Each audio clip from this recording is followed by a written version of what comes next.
2 பேர் இறந்து மேலுலகத்துக்கு போயிருக்கிறாங்க. ஒருத்தர் யாருன்னா ஒரு பெரிய பணக்காரர், இன்னொருத்தர் அவர்கிட்ட வேலை பார்த்தவர். 2 பேருமே ஒரே நேரத்தில் இறந்து மேலுலகத்துக்கு போயிட்டாங்க. யார் சொர்க்கத்துக்கு போகிறது யாருக்கு நரகத்துக்கு போகிறதுன்றத கடவுளே சொல்வார் அப்படின்ட்டாங்க. இந்த பணக்காரர் வேலைக்காரரை கொஞ்சம் அப்படி நக்கலாக பார்த்துட்டு நிற்கிறார். வேலைக்காரர் அவர் பாட்டுக்கு அமைதியாக இருக்கிறார். இங்கேயும் இந்த மனுஷன் வந்துட்டாரே அப்படின்னு அவர் நின்றுட்டு இருக்கிறார். இப்போ கடவுள் நேராக வர்றாரு, 2 பேரையும் பார்க்குறாரு. வேலைக்காரரை பார்த்து சொல்கிறார், இவரை சொர்க்கத்துக்கு அனுப்புங்க, இவரை நரகத்துக்கு அனுப்புங்க அப்படின்ட்டார். வேலைக்காரரை கூட்டு போயிட்டாங்க சொர்க்கத்துக்கு.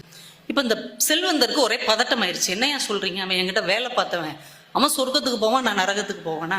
இங்கே பாரு, இங்கே வந்துட்டா எல்லாரும் சமம். பணக்காரங்க ஏழை, வேலை கொடுத்தவர் வேலை வாங்கினவர்லாம் இங்கே கிடையாது. நீங்கள் செய்கிற செயல் தான் சொர்க்கமான நரகமானு தீர்மானிக்குது. சரிங்க, அப்படி என்ன சொர்க்கத்துக்கு போகிற மாதிரி அவர் சாதிச்சாரு அப்படின்னு கேட்டிருக்காரு இவர். ஒன்றும் இல்லைப்பா, ஒரு மாடு பசியில் தண்ணி தாகத்தில் ஒரு குளத்துக்கு வந்துச்சு தண்ணி குடிக்கிறதுக்கு. வரும்போதே அது மயங்கி விழுந்துருச்சு. குளத்து பக்கத்தில் வரும்போது இவன் பார்த்தவன் ஓடி தண்ணி அள்ளி அள்ளி கொண்டு அந்த மாட்டுக்கு ஊட்டி இந்த மாடை மயக்கம் தெளிவிச்சு அனுப்பி வச்சாரு. அந்த மாட்டுக்கு நேயம் காட்டியதால் இவர் இன்னைக்கு சொர்க்கத்துக்கு போகிறார் அப்படின்னு கடவுள் சொல்லியிருக்கிறார். இப்போ இந்த ஓனர் சொல்லியிருக்கிறாரு, உங்களுக்கு ஒரு விஷயம் தெரியுமா, அந்த குளத்தை வெட்டினவனே நான் தான். குளத்துலேருந்து தண்ணி மூண்டு கொடுத்தவனுக்கு சொர்க்கம், குளம் வெட்டினவனுக்கு நரகமா? இது என்ன நியாயம் அப்படின்னு இருக்கிறார். இந்த குளத்தை நான் தான் வெட்டினேன் தெரியுமா? உடனே கடவுள் சொன்னார், நல்லா தெரியுமே, நீ தான் குளம் வெட்டின செலவை விட 2 மடங்கு செலவு பண்ணி அங்கே ஒரு கல்வெட்டு வெட்டி வச்சிருக்கியே, அதை வச்சு எனக்கு தெரியும் நீ தான் வெட்டின.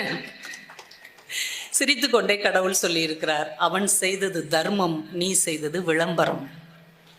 விளம்பரத்துக்கு ஒரு நாளும் சொர்க்கம் கிடைக்காது, உண்மையான தர்மத்துக்கு மட்டும்தான் சொர்க்கம் கிடைக்கும் என்று அவர் சொன்னார். என்றால் நாம இன்னைக்கு நிறைய நல்லது செய்து கொண்டு இருக்கிறோம். நிறைய நல்லதுல ஏன் செய்யறோம்னா 4 பேருக்கு தெரியணுங்கிறதுக்காக நல்லது செஞ்சுட்டு இருக்கோம். உண்மையிலேயே மனதார யார் இருந்தாலும் இல்லாவிட்டாலும் நல்லது செய்ய வேண்டும் என்கின்ற எண்ணத்தோட செய்யும். இது மனிதனுடைய ஒரு கெட்ட குணம். எது செஞ்சாலும் அதை கொண்டு ஃபேஸ்புக்ல போடுறது, வாட்ஸ்அப்ல போடுறது. எப்படி இப்படி ஆனோன்னே தெரியல. மற்ற உயிரினம் ஏதாவது இப்படி செய்தா சார்? நம்ம வீட்டு நாய் இப்படி செய்தா? இப்போ நாய் என்னுடைய எஜமானர் மேல் நான் ரொம்ப அன்பாக இருக்கிறேன். அவர் கூப்பிட்டா அவங்க மனைவியே 10 தடவை கூப்பிட்டா கூட என்னன்னு கேட்க மாட்டாங்க. என்னை ஒரு தடவை கூப்பிட்டாலே நான் ஓடி போய் அவர் முன்னாடி நின்று 30 தடவை வாலாட்டுவேன். அவர் எப்படி மோசமான சாப்பாடு கொடுத்தாலும் சாப்பிட்டுக்குவேன். எனக்கு அவரை ரொம்ப பிடிக்கும், இறைவனுக்கு நன்றி அப்படின்னு என்னைக்காவது எழுதி போட்டிருக்கா? போட்டால் அது எவ்வளோ அவமானமாக இருக்கும். யானை என்னைக்காவது சொல்லியிருக்கா, இன்றைக்கு மட்டும் நான் 58 பேருக்கு ஆசீர்வாதம் செய்தேன். அதில் ஒருத்தன் என் பக்கத்தில் செல்ஃபி எடுக்கிறதுக்காக தொந்தரவு பண்ணிக்கிட்டே இருந்தான். ஓங்கி அப்பலாம் போல இருந்தது. இருந்தாலும் கோவப்படுவது மனித குணம், நாம் அதை செய்யக்கூடாது என்று அமைதியாக இருந்தேன் அப்படின்னு என்னைக்காவது யானை சொல்லியிருக்கா? சொன்னால் என்ன ஆகும்? மற்ற உயிரினங்கள் நமக்கு செய்கிற, இந்த உலகத்துக்கு செய்கிற நன்மைகளை எல்லாம் சொல்லி காட்ட ஆரம்பித்தால், விளம்பரப்படுத்த ஆரம்பித்தால் மனுஷன் முகங்காட்டவே முடியாது. என்ன உன் நாய் இப்படி சொல்லுது உன்னைய பற்றி, என்ன உன் மாடு உன்னை பற்றி இவ்வளோ கேவலமாக பேசிச்சு, நடக்குமா நடக்காதா? இப்போ எந்த உயிரினத்துக்கு இப்படி ஒரு கெட்ட புத்தியே கிடையாது. மழை என்னைக்காவது சொல்லியிருக்கா, நான் 100 சென்டிமீட்டர் மழை இன்றைக்கு பெய்து இருக்கிறேன், ஒரு 10 வேளை இவங்க சந்தோஷமா தண்ணி சாப்பிட்டு தாகம் தீர்ந்து வாழ்வார்கள் அப்படின்னு ஏதாவது எழுதியிருக்குதா? ஒரு கௌதமன் ஒரு கவிஞர் எழுதினார் சின்ன கவிதை, எந்த மழை துளியிலும் உபயம் எழுதியதில்லை மேகங்கள். எந்த மழை துளியிலும் உபயம் எழுதியதில்லை மேகங்கள்.